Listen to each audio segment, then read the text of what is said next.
मानवता ने अंतरिक्ष यात्रा में महारत हासिल कर ली है और अब ग्रहों की कक्षा में स्थित घरों में रह सकती है। माउमी एक युवा, आकर्षक महिला हैं, जो अपने शिल्प के प्रति उत्साही एक मिट्टी के बर्तन बनाने वाली कलाकार हैं। वह इन अंतरिक्ष आधारित घरों में से एक में अपने स्टूडियो में काम कर रही हैं। जब उसका पति नाव की सुझाव देते हैं कि वह थोड़ा ब्रेक लें, तो वह अपने हाथ धोती हैं और रात के खाने के लिए बाहर जाती हैं। इसके बाद वह एक कार्गो शटल द्वारा लाए गए एक डिलीवरी को स्वीकार करती हैं, जिसमें उनके घरेलू रोबोट क्यू की मदद लेती हैं। अचानक उन्हें अपने कानों में एक घंटी सी बजती हुई महसूस होती है और एक भयानक दृष्टि उनकी आंखों के सामने आती है। लाल रंग की धारियां और वह खुद खून के एक गड्ढे में पड़ी हुई हैं। लेकिन तभी उनके पति उनका नाम पुकारते हैं और उन्हें याद दिलाते हैं कि उनकी डॉक्टर के साथ एक मुलाकात है। माउमी उन्हें आश्वस्त करती है कि वह ठीक हैं, लेकिन जब नाउकी मुड़ते हैं तो उनका चेहरा चिंतित हो जाता है। वह नाउकी के पीछे एक ऐसे कमरे में जाती हैं जो मेटावर्स कुर्सियों से सुसज्जित है, जो किसी व्यक्ति को किसी भी स्थान पर यात्रा करने की अनुमति देती हैं। वह स्वीकार करती हैं कि वह अक्सर वास्तविक और आभासी के बीच भ्रमित हो जाती हैं। डिवाइस चालू होता है और माउमी खुद को एक क्लिनिक में पाती है, जहां उनके पति और डॉक्टर पहले से ही इंतजार कर रहे हैं। वह डॉक्टर को बताती हैं कि उनके कान अक्सर बजते हैं और उनके सिर में दर्द होता है। डॉक्टर को संदेह है कि उन्हें पोस्ट ट्रॉमेटिक डिसऑर्डर है, क्योंकि सुनामी के दौरान सिर में चोट लगने के कारण कोमा में रहने के बाद उनकी याददाश्त चली गई थी। अजीब बात यह है कि माउमी को उस प्रलय की कोई याद नहीं है। बाद में नाउकी पहले ऑर्बिटल घरों के आविष्कारक के रूप में एक इंटरव्यू देते हैं, जहां ग्रह के कई धनी नागरिक रहने के लिए चले गए हैं। कक्षा से पृथ्वी को देखते हुए वे उस दुनिया को महत्व देने का तरीका सीख सकते हैं जिसे उन्होंने छोड़ दिया है, और जब जलवायु में सुधार होगा तो लोग अपने घर ग्रह पर वापस लौट आएंगे। इस बीच माउमी अपने ग्रीन हाउस में टमाटर की फसल की प्रशंसा करती है। टमाटर बिल्कुल सही लग रहे हैं। क्यों उनकी तारीफ करता है और रात के खाने के लिए कुछ सब्जियां तोड़ने में मदद करता है। बाद में वह नाउकी से उनके पसंदीदा सूप के साथ मिलती है। वह खुश हैं कि उनका शरीर उन चीजों को याद करता है जो वह कभी करना जानती थीं, और नाउकी खुश हैं कि उन्होंने यह उम्मीद नहीं की थी कि वह फिर से खाना बनाना शुरू कर देंगी। माउमी एक कागज के टुकड़े पर कुछ लिखती हैं और अपने पति को समझाती हैं कि उन्होंने घटनाओं का रिकॉर्ड रखने का फैसला किया है। शायद इससे उन्हें अपनी याददाश्त को बहाल करने और उस पल को फिर से जीने में मदद मिलेगी जब वे मिले थे, शादी की थी और एक बीच हाउस में रहने चले गए थे। आखिरकार हर तरह से यह उनकी शादी का सबसे खुशहाल समय था। किसी कारण से यह विचार नाउकी को चिंतित करता है। वह जोर देकर कहते हैं कि उनके लिए पृथ्वी पर वापस लौटना जल्दबाजी होगी और उन्हें डॉक्टर की सलाह याद दिलाते हैं। भविष्य के बारे में सोचें, अतीत में नहीं फंसे रहें। इस सलाह को नज़रअंदाज करते हुए माउमी को एक बरसात के दिन की याद आती है, जब एक भीगा हुआ युवक उनके घर में आया था, जिसके पीठ पर रोबोट क्यू था। वह काम कर रही थी, लेकिन उसे देखकर वह वर्कशॉप से बाहर आई और उसे खराब मौसम से बचाने के लिए अपने घर में शरण दी। अपने मिट्टी के बर्तनों को देखकर नाउकी हैरान थे और कहा कि वह उनके बर्तनों में से एक खरीदना चाहते हैं, लेकिन माउमी ने इसे दोषपूर्ण माना और बस उन्हें उपहार में दे दिया। वर्तमान में वे बेडरूम की ओर जाते हैं, लेकिन अचानक नाउकी उन्हें धक्का दे देते हैं। वह समझ नहीं पाती कि उन्होंने क्या गलत किया, फिर भी वह समझाने से इनकार करते हैं। माउमी हैरान है कि उनके पति को लगता है कि वह उन्हें उनसे बेहतर जानते हैं। वह सहमत हैं कि वह अपनी पत्नी को अच्छी तरह जानते हैं और वह माउमी नहीं है। नाउकी उनके ऊपर एक चाकू उठाते हैं और माउमी परेशान होकर जाग जाती है। माउमी डॉक्टर के पास जाती है और उन्हें अपने सपने के बारे में बताती है। यह इतना वास्तविक था कि वह सोने से डरती है। डॉक्टर उन्हें इसे भूल जाने के लिए कहते हैं, यह मानते हुए कि यह पीटीएसडी का लक्षण है। वह उन्हें याद दिलाते हैं कि यह नाउकी ही थे जो उस पूरे समय उनके साथ खड़े रहे। डॉक्टर को खुद लगता था कि यह बेकार है और उन्हें विश्वास नहीं था कि वह कभी होश में आएंगी, लेकिन नाउकी ने कभी हार नहीं मानी और जब वह आखिरकार जागी तो वह खुशी से बेहाल हो गए। माउमी वास्तविकता में लौटती हैं और शॉवर लेती हैं, लेकिन वहाँ यह और भी बदतर हो जाता है। वह शीशे पर खून की धारियाँ देखती हैं और उनकी गर्दन में तेज दर्द होता है।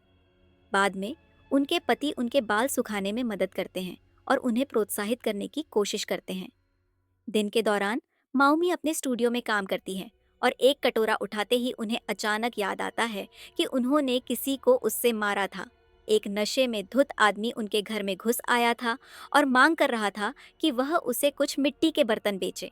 जब माओमी ने जोर देकर कहा कि यह बहुत नाजुक है, तो उसने उन्हें मारना शुरू कर दिया।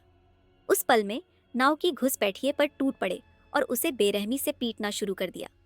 वह उन्हें रोक नहीं पाई। केवल तब जब वह आदमी बेहोश हो गया, नाओकी पीछे हटे। माओमी ने उनके हाथों के घावों का इलाज किया और उन्हें बचाने के लिए धन्यवाद दिया, लेकिन उन्होंने उनसे कभी लड़ने नहीं के लिए कहा, क्योंकि इससे उन्हें बहुत डर लगा था।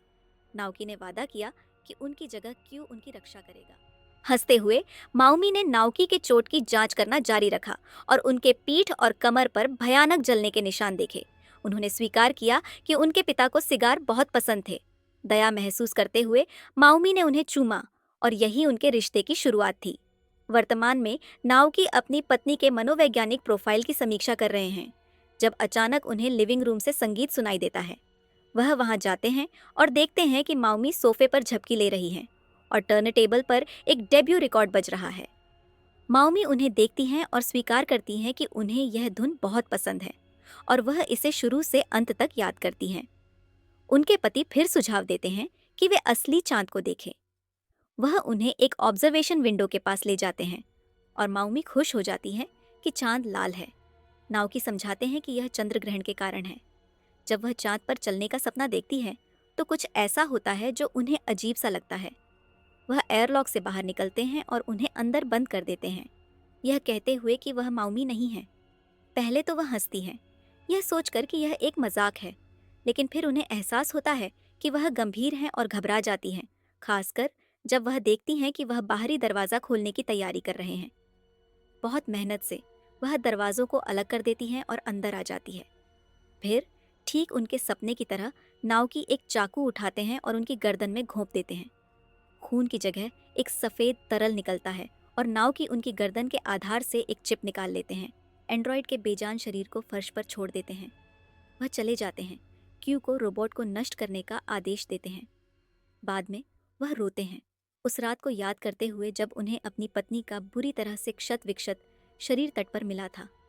अगले दिन वह डॉक्टर के पास जाते हैं और स्वीकार करते हैं कि उन्होंने एंड्रॉयड को नष्ट कर दिया क्योंकि यह दोषपूर्ण था।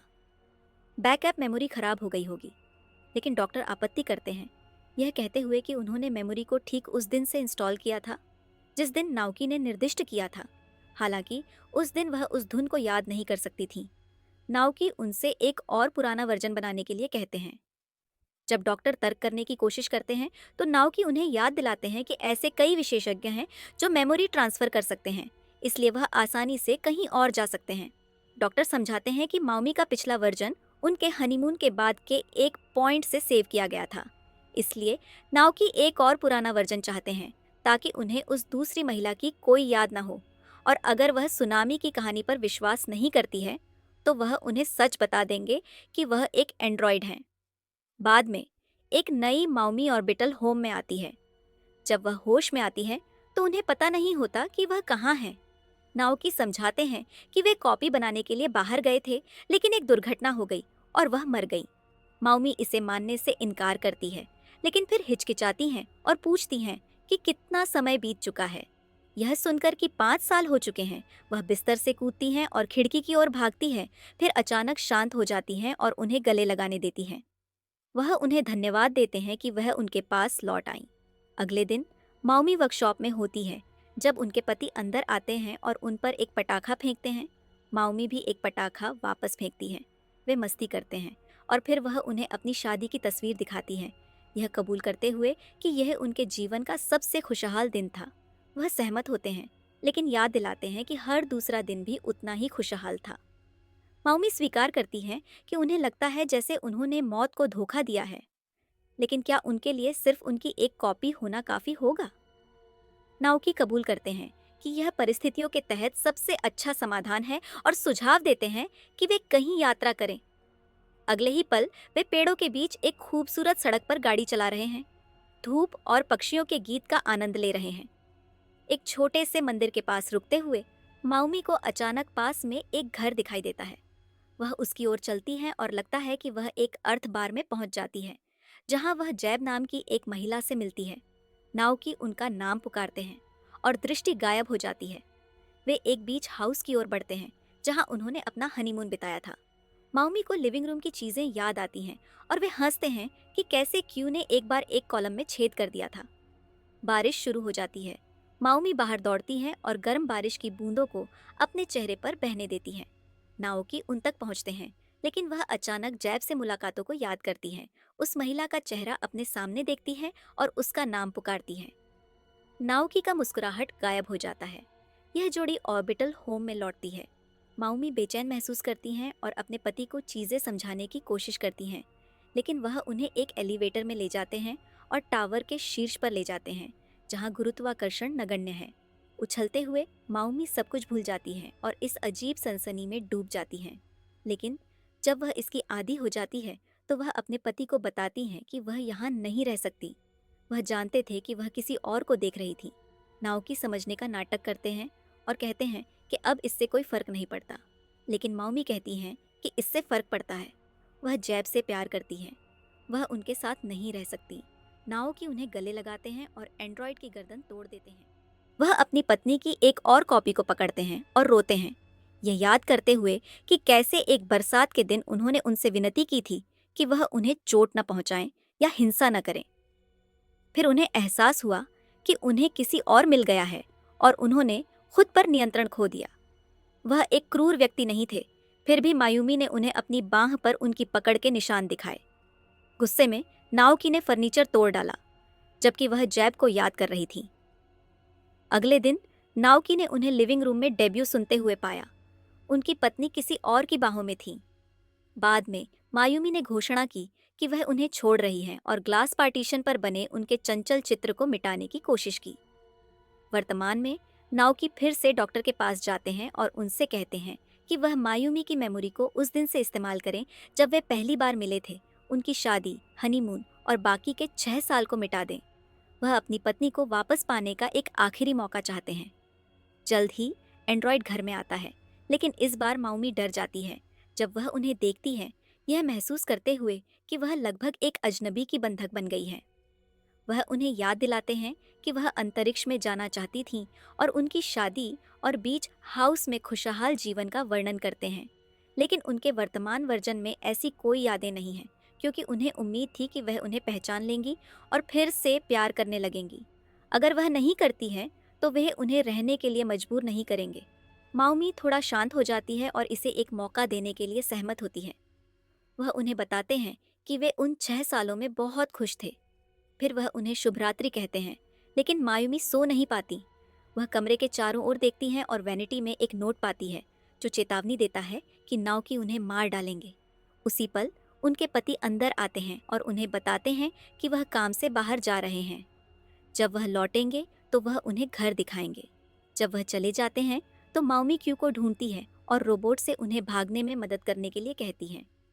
क्यू उन्हें एलिवेटर तक ले जाता है और माउमी टावर के ऊपर चली जाती है। वह समझ नहीं पाती कि रोबोट ने उन्हें वहां क्यों लाया है और जानना चाहती हैं कि चेतावनी किसने लिखी थी। अचानक वह अपनी ही आवाज़ सुनती है। पीछे मुड़कर वह अपनी ही एक सटीक कॉपी को देखती है, जो स्वीकार करती है कि वही है जिसने वह नोट लिखा था। हैरान माउमी देखती है कि उनकी कई कॉपीज कमरे के हर कोने से चुपचाप बाहर आ रही हैं। वे समझाती हैं कि क्यू ने उन्हें बचाया था, लेकिन नाओकी ने उनकी पहचान को नष्ट कर दिया। फिर भी उन्हें कुछ यादें बची हैं। वे सभी एक ही व्यक्ति हैं और अब उन्हें अपने पुराने वर्जन को बचाना होगा। क्यू कबूल करता है कि वह एक ट्रांसपोर्ट शटल बुला सकता है और माउमी सुझाव देती है कि उनकी कॉपीज उस पर भाग जाएं, लेकिन पहले उन्हें मेमोरी का आदान प्रदान करना होगा। एंड्रॉयड्स प्रक्रिया शुरू करते हैं। समय उस शाम को वापस चला जाता है जब नाओकी ने माउमी को अपना सूटकेस पैक करते हुए पाया। नाओकी उनसे रुकने की विनती करते हैं, लेकिन वह उन्हें अपनी त्वचा पर निशान दिखाती है। उन्होंने हमेशा वादा किया था कि वह उन्हें फिर से चोट नहीं पहुंचाएंगे और उन्होंने हमेशा विश्वास किया, लेकिन यह होता रहा। शायद इसलिए क्योंकि उन्होंने बचपन में कष्ट झेला था, लेकिन वह अब और सहन नहीं कर सकती। वह यार्ड में चली जाती हैं, लेकिन वह उन तक पहुंच जाते हैं। चाकू देखकर माउमी घबरा जाती है और पैरापेट पर चढ़ जाती है। नाओकी चाकू गिरा देते हैं लेकिन उन्हें धक्का दे देते हैं। माउमी ऊंचाई से गिरती है और मर जाती है। वह तट पर उनका शरीर ढूंढते हैं और उस पर रोते हैं। वर्तमान में नाओकी रात के खाने के लिए आते हैं और देखते हैं कि उनकी पत्नी ने उनका पसंदीदा सूप बनाया है, लेकिन उन्हें कैसे पता चला। वह उनकी टेप की हुई गर्दन को देखते हैं। यह माउमी का पिछला वर्जन है। एंड्रॉयड भाग जाता है। इस बीच नवीनतम माउमी अपनी कॉपीज के साथ मेमोरी का आदान प्रदान करना जारी रखती हैं। नाओकी पुराने वर्जन का पीछा करते हैं, उन्हें ग्रीन हाउस में घेर लेते हैं। वह उन्हें थोड़ी देर के लिए बेवकूफ़ बनाती है, लेकिन आखिरकार मार दी जाती है। वह एलिवेटर में प्रवेश करते हैं, लेकिन माउमी उनके आने की चेतावनी पाकर क्यू को उसे रोकने का आदेश देती है। रोबोट लिफ्ट को अक्षम कर देता है, जिससे नाओकी को शाफ्ट पर चढ़ना पड़ता है। इस बीच माउमी खुद को हथियारबंद करती हैं, उन्हें एयरलॉक में फंसाने की तैयारी करती हैं। वह क्यू को धन्यवाद देती हैं, यह कहते हुए कि यह उनके पति में बची हुई आखिरी मानवता है। टावर तक पहुंचकर नाओकी माउमी पर झपटते हैं। वह भागती हैं, उन्हें एयरलॉक में ले जाती हैं, लेकिन वह दरवाजे बंद होने से पहले बाहर निकल जाते हैं और उन्हें पकड़ लेते हैं। क्यू हस्तक्षेप करता है, उन्हें उनके पिछले आदेश की याद दिलाता है कि वह उनकी रक्षा करे। वह फिर से हमला करने की कोशिश करते हैं, लेकिन एंड्रॉयड्स उन्हें पकड़ लेते हैं और माउमी एक चाकू फेंकती है जो नाओकी की छाती में लगता है। वह गिर जाते हैं, जबकि कॉपीज चुपचाप उन्हें देखती हैं। माउमी कहती हैं कि वे उन्हें कभी माफ़ नहीं करेंगी, उन्होंने सब कुछ नष्ट कर दिया। अचानक उन्हें याद आता है कि कैसे वे अंतरिक्ष में एक घर में रहने का सपना देखते थे और ग्लास पार्टीशन पर उसकी तस्वीरें बनाते थे। वह रोते हैं। माउमी उन्हें उठाने में मदद करती हैं और उन्हें शटल तक ले जाती हैं, लेकिन वह अचानक उन्हें अंदर धकेल देते हैं और दरवाज़ा बंद कर देते हैं। जैसे ही माउमी चली जाती है, नाओकी क्यू की मदद से अंतरिक्ष में कदम रखते हैं। पृथ्वी पर बीच हाउस में जैब माउमी का चाय के साथ स्वागत करती हैं। वह कबूल करती हैं कि उन्हें लगता है जैसे उनकी याददाश्त का एक हिस्सा खो गया है। जैब उन्हें आश्वस्त करती है कि ऐसा हर किसी के साथ होता है। एक खूबसूरत फिल्म जिसमें अद्भुत संगीत है और एक टूटे हुए रिश्ते की भयानक झलक है, जहां दुर्व्यवहार अपने चरम रूप में पहुंच जाता है और मौत में समाप्त होता है। अगर आपको यह कहानी पसंद आई है तो हमारे चैनल को सब्सक्राइब करना न भूलें। हम आपके लिए ऐसी ही रोमांचक, विचारोत्तेजक और मनोरंजक कहानियां लेकर आते रहेंगे। साथ ही बेल आइकन दबाएं ताकि आप हमारे नए वीडियो से अपडेट रह सकें। आपके प्यार और सपोर्ट के लिए धन्यवाद।